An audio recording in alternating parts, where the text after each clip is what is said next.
YouTube channel पर आप सभी का स्वागत है। और आज वर्ष 2023 का आखिरी दिन है, 31 दिसंबर 2023 और कल 1 जनवरी 2024। तो सबसे पहले नए साल का आगमन होने के अवसर पर आपको सभी को नव वर्ष मंगलमय हो। Happy new year 2024।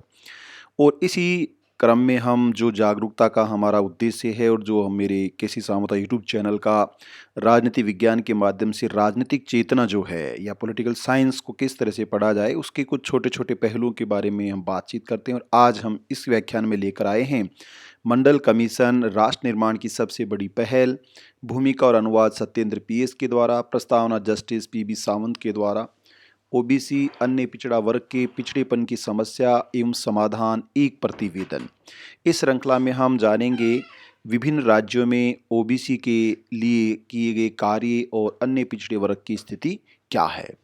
साथियों, बिल्कुल लाइन टू लाइन आप इसे देखेंगे तो बहुत सी चीज़ों को आपको न केवल प्रतियोगी परीक्षाओं की दृष्टि से अपितु आप जिस समुदाय से आते हैं उस समुदाय का सच भी आपके सामने प्रस्तुत होगा।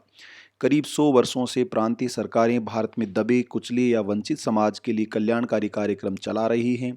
ऐसा पहला कदम मद्रास सरकार ने उठाया था। पहला कदम मद्रास सरकार, आप ध्यान रखेंगे, सरकार ने वंचित तबके के विद्यार्थियों को खास सुविधाएं प्रदान करने वाले शैक्षणिक संस्थानों को वित्तीय सहायता देने के लिए 1885 में सहायता अनुदान की व्यवस्था की थी।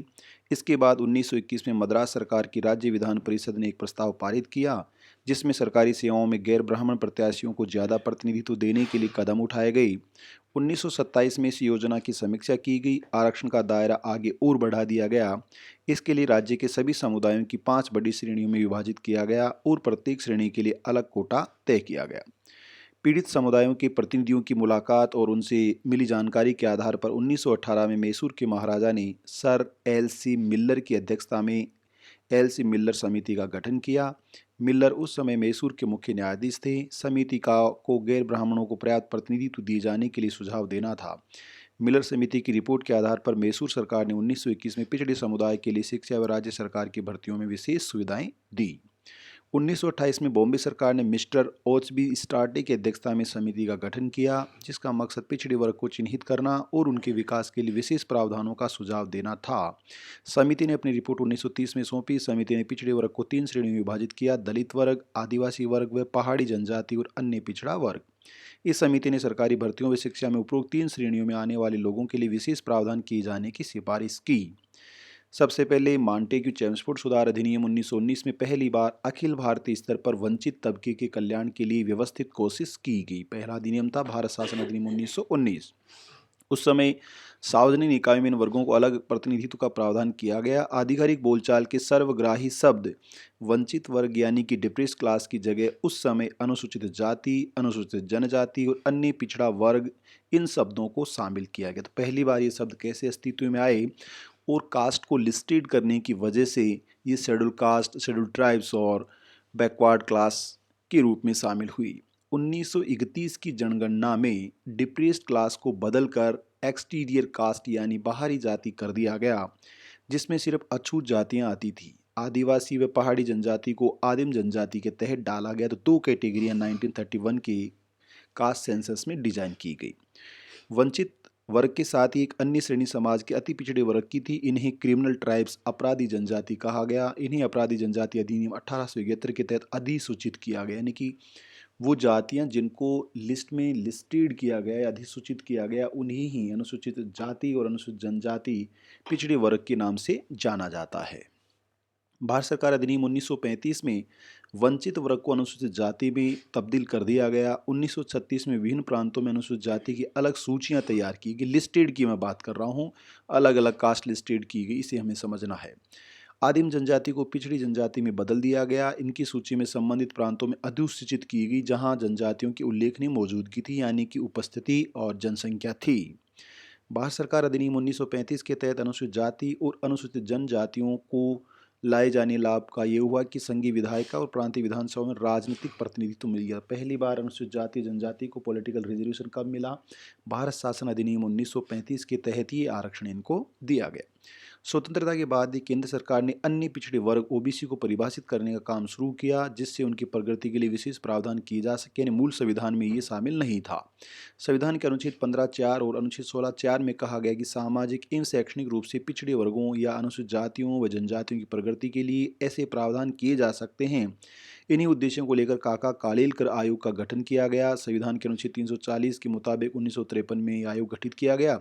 इस आयोग की मुख्य सिफारिशों को केंद्र सरकार ने खारिज कर दिया। राज्य सरकारों को सुझाव दिया गया कि वे खुद के तय किए गए दायरे के आधार पर पिछड़े वर्ग की सूची तैयार कर सकते हैं। इस मसले पर उन्हें भी जरूर लगता है कि उनके मुताबिक कार्रवाई कर सकती है। यानी काका कालेलकर कमीशन जो 1953 में बना, जिसने रिपोर्ट 1955 में दी और सितंबर 1956 में संसद में इसको रखा गया, लेकिन इस पर कोई बहस और वार्ता परिचर्चा नहीं हुई। खुद काका कालेलकर जाति कुंठा से ग्रसित थे, इसलिए उन्होंने साफ साफ रिपोर्ट की कि इन पिछड़ी हुई जातियों जनजातियों को आरक्षण नहीं दिया जाना चाहिए, क्योंकि सरकारी सेवाओं में आरक्षण ये समाज सेवा है। और इसलिए उन्होंने साफ साफ कहा कि मैं मेरी इच्छा के विरुद्ध इस रिपोर्ट पर साइन कर रहा हूँ। सदस्यों के बीच हुए मतभेद के कारण और अवैज्ञानिक व्याख्यीकरण करने के कारण और सरकार की शिथिलता के कारण ये रिपोर्ट ठंडे बस्ते में चली गई और ओबीसी अगले 50 सालों के लिए सुषुप्त अवस्था में चली गई।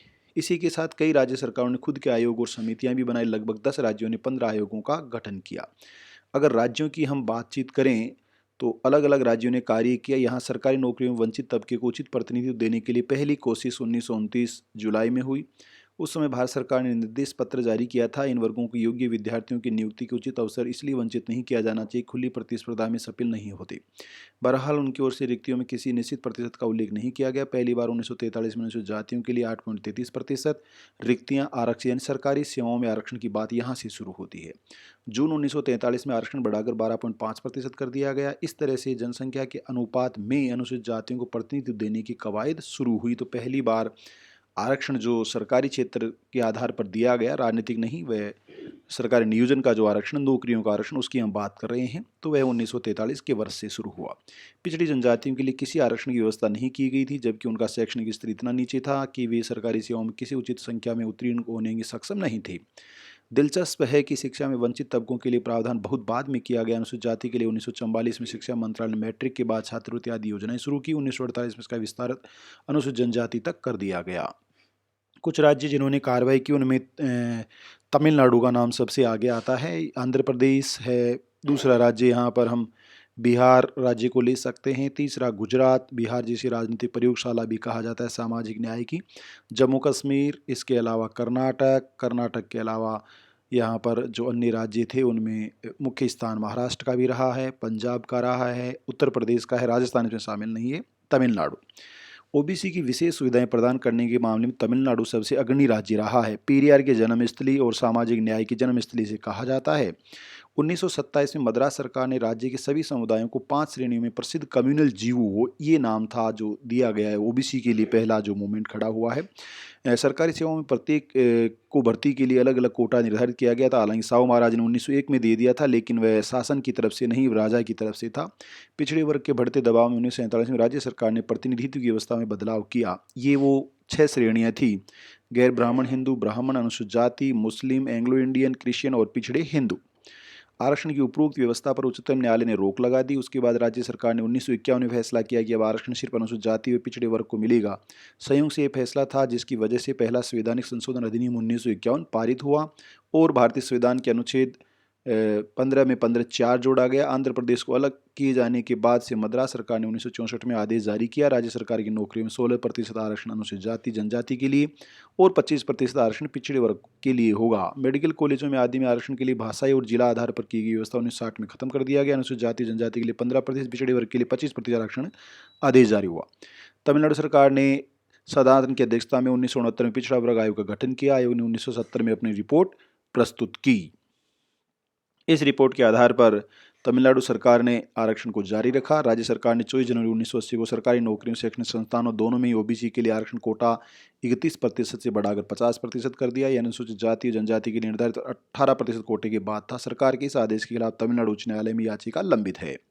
तमिलनाडु सरकार पिछड़े वर्ग के विद्यार्थियों के लिए स्कॉलरशिप, मुफ्त मध्याह्न भोजन योजना, स्कूल यूनिफॉर्म, किताब आदि मुहैया करा रही है। उनके लिए अलग हॉस्टल और विशेष कोचिंग की सुविधाएं भी शुरू की गई। पेशेवर समुदायों को सब्सिडी दरों पर भी तो इस तरह से तमिलनाडु भारत के उन राज्यों में से है जिन्होंने सामाजिक न्याय, विशेष रूप से अन्य पिछड़ा वर्ग ओबीसी के लिए मुहिम चलाई और उसकी शुरुआत की, जो आज हम इस स्थिति में देख रहे हैं। हालांकि वह स्थिति बहुत अच्छी नहीं है, परंतु शुरुआत तो हुई सामाजिक न्याय का दायरा उन समुदायों तक पहुंचाने के लिए जो अपने जनसंख्या के बल से नहीं अपितु सभी क्षेत्रों में सामाजिक, शैक्षणिक और सामाजिक क्षेत्र में पिछड़ेपन रखते हैं। आर्थिक क्षेत्र में 8 राज्यों में केंद्र शासित प्रदेशों ने पिछड़े वर्ग की स्थिति के बारे में बगैर किसी औपचारिक जांच के अन्य पिछड़े वर्ग की सूची अधिसूचित की। इनकी स्थिति निम्नवत: हरियाणा ने पिछड़े वर्ग के लिए सरकारी नौकरियों में, कुछ राज्य हैं जिन्होंने ऐसा कार्य किया। जिन राज्यों ने केंद्र शासित ओबीसी की सूची तैयार ही नहीं की उनमें अंडमान निकोबार, अरुणाचल प्रदेश, चंडीगढ़, दादरा नगर हवेली, गोवा, दमनदीप, लक्षद्वीप, मध्य प्रदेश, मणिपुर, मिजोरम, नागालैंड, सिक्किम, त्रिपुरा और पश्चिम बंगाल।